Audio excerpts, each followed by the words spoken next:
থেকে বসে আছি, কানা মানুষ চোখে দেখি না, এই জন্য তো কয় যে চোখে দেখে না তার দুনিয়ায় অন্ধকার। একটা সওয়াল বলো নাই যে আমাকে রাস্তাটা পার করে দিবি। মানে তো সকাল থেকে পড়তে পড়তে আর ভালো লাগছে না, দুইজনে মিলে দোকান থেকে ঘুরে আসি। কেরে বা তোমরা কানা রে বা? কাকা আমরা, আমার নাম শুভ। ও শুভ, বাবা আমাকে একটু রাস্তাটা পার করে দেবা, আমি কানা মানুষ চোখে দেখি না বা, উপকার হবি বা। মানিস রে কাকার হাত ধরে রাস্তাটা পার করে দিয়ে আসি। উঠেন কাকা, চলেন। বা তোরা খুব ভালো সওয়াল পাল রে বা, আল্লাহ তোরে ভালো করুক বা। এই যুগে তো কানা ছোড়া দেখলে সব সওয়াল পাল ঘৃণা করে বা, তোরা তো কি সুন্দর আমার উপকার করতেছ বা, তোরে আল্লাহ ভালো করবি বা।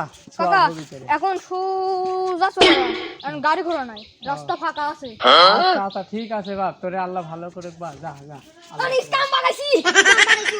এই দে কানার পকেট থেকে 100 টাকা তুলে দিছি। তুই ভালো করিস নি। কে কানা তো আর দেখেনি।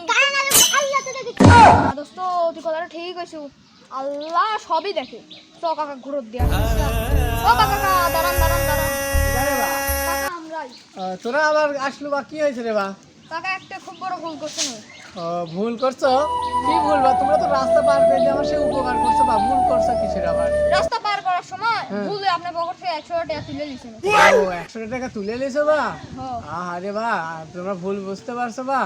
হ্যাঁ বাবা, এটা ভুলই করছো তোমরা। আচ্ছা কাকা যান আপনার কাছে। আচ্ছা আচ্ছা ঠিক আছে বা, তোমরা তোমার ভুল বুঝতে পারছো, আমি খুশি হয়ে যাই। যাও, তোমার উপর আমার কোনো রাগ নাই, কিছু নাই, আল্লাহ তোমারে মাফ করে, কারো পকেট থেকে আর কোনোদিন তুলো না। আচ্ছা।